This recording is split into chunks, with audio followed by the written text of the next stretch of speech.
ভিতরের রুমে দুইটা ক্যাবিনেট।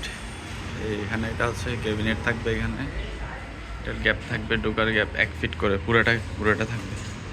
ধরেন 6 ফিট বা 1 ফিট, আর এখানে প্রায় 5 ফিট বা 1 ফিট গ্যাপটা থাকবে। এখানে 5 ফিট বা 1 ফিটের একটা গ্যাপ।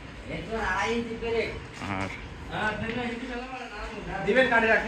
হ্যাঁ, না না না, কাটার দরকার নাই, আবার লাগলে আবার কাটিয়ে।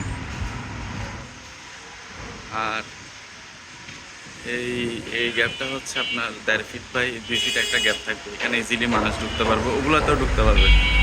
এখানে বড় বড় জিনিসগুলোই 2 গ্যাপে রাখবেন, ছোট জিনিসগুলো ওই গ্যাপগুলোতে রাখবেন। ওইখানে 1 ফিটের মধ্যে ইজিলি রাখতে পারবেন, ঠিক আছে। এখানেও একটা গ্যাপ থাকবে, 1.5 ফিট বাই 2 ফিট, এই টাইপের আর কি। এই টাইপের একটা হাইটের গ্যাপ থাকবে এখানে, আর ওগুলোতে 1 ফিটের গ্যাপ থাকবে। তো আশা করি এটা নিয়ে ঝামেলা হবে না, মানে